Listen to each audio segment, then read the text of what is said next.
How's it going, guys? Cheese here at Cheese on Everything. Hope you're all staying sane from the quarantine. And if you're not, I have something here that might help. As a lot of you might know, Animal Crossing just came out on Nintendo Switch. I tried finding a Switch, but I was unsuccessful, so I got the next best thing. The Nintendo Switch Lite. And of course I had to get it in gray because all my stuff is either gray or black. So right now if you're trying to find a Nintendo Switch, it's almost next to impossible, or you're gonna have to pay almost close to $600 Canadian for it. And this at $299 is quite a good deal. So here it is. Initial impressions, this thing is really light.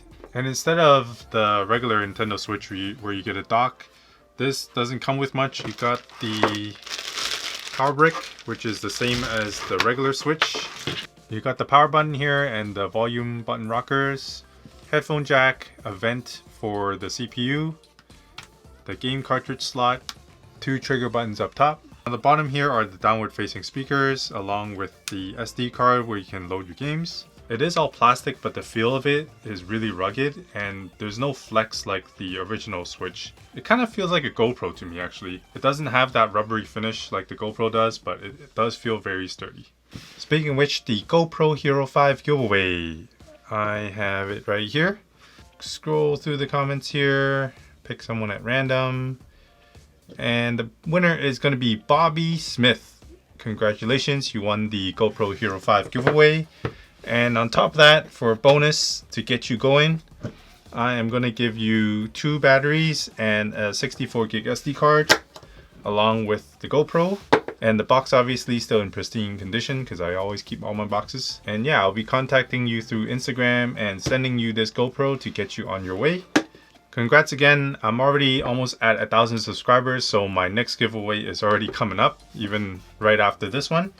And yeah, so stay tuned, subscribed. I'll be letting you guys know what kind of giveaway is going to be next. It might not be as good as the GoPro, but I'll think of something. So with that said, let's get on back to the Nintendo Switch review. So not knowing if I was going to play this for a very long time, I kind of wanted to minimize my investment. So I'm actually kind of glad that I got the Lite because after thinking about it, I'm always on the go or traveling, and this actually fits my lifestyle a little bit. I was thinking if I was to use this on a plane or if I'm just at work and taking a break, this would be really easy to pop out of my everyday carry. The resolution on the screen is a little bit low, only 1280 by 720. I at least expected it to be a 1080p screen considering my S7 Edge from 4 years ago is already 1080p. But since the graphics on Animal Crossing and Mario Kart are so retro looking and kind of old school, you don't really notice the 720p resolution. I think if you were to play Zelda or something that's more graphic intensive, you might be able to notice the difference. It kind of brings me back to the old school Game Boy days where you're playing on dot matrix black and white screens. I'm definitely having a lot of fun with my friends on Animal Crossing. This is one of the games I basically bought the Switch for. And looking through the titles, you can actually go to their store and download a lot of the free old games like Super Mario 1, 2, and 3. Double Dragon I think was on there, and there's just a bunch of retro games that you can download and play for free, which is awesome. And Nintendo does have a big list of games that they intend to bring out in 2020, so I'm kind of excited for that. And after 13 hours of Animal Crossing on the first day, I didn't really feel tired at all. Well, mentally I felt tired, but physically it was okay. I got pretty big hands, and I thought that because this console was so small that my fingers will cramp up after a while. You kind of do feel a little bit of that if you play Mario Kart because you're more into the game and a little bit more anxious. But with Animal Crossing, since it's so chill, you don't really grab onto the console that much. I did feel a little bit of neck pains because you kind of have to either compensate on playing it upright or playing it down and you have to bend your neck for so long. You could easily solve that issue by buying a pair of Joy-Cons, which you could connect up to 8 controllers.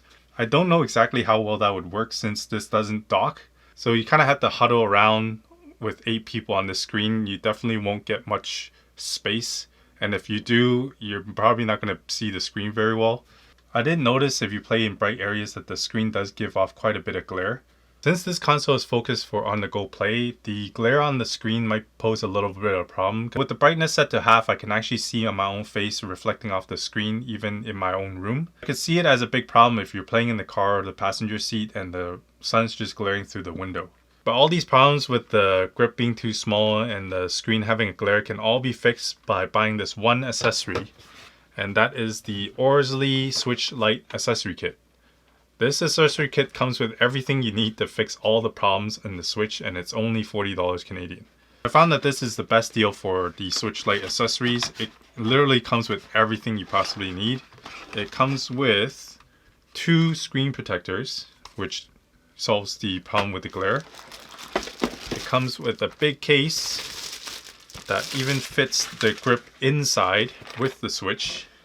And in here we have a slot for 8 cartridges, a bunch of space up here for the cables, and another case for more games, a hard case, set of headphones. At the bottom here, they also included a pen with a stylus back. This is a nice addition to the whole package, so you can type to your friends a little bit easier.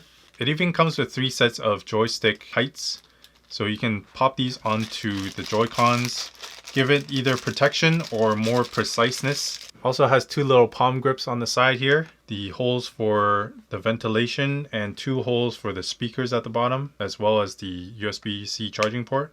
And the kickstand actually clicks into the case, so it doesn't pop out easily. So you can now sit this on the table and it'll be perfect viewing distance. And if you get a pair of Joy-Cons, you can actually just stand this on a table anywhere and then play wirelessly. I can definitely tell that the extra contours really grip to the hand, because now it actually feels like you're gripping the console. Before you had to kind of hold on to it, and now it's just resting in your hand instead. And it's a really comfortable feel. So yeah, all in all, I think this accessory pack and the Nintendo Switch Lite is a pretty good deal if you just want to play a couple of games or to get into the Nintendo system. So this console coming in at $299 instead of $399 retail, but right now it's going for $5. It is a much better deal, and with the money you save, you can actually get yourself extra game or even just the Joy-Cons. If you are just FOMOing about Animal Crossing, or if you just have a couple of games that you want to play, this is definitely a cheaper investment to get into Nintendo. I would recommend this if you're on the go and traveling a lot. This is definitely a much smaller and compact console. Hope you like this review of the Nintendo Switch Lite and the accessory pack. If you like this video, hit like and subscribe, and I'll see you on the next one. Peace.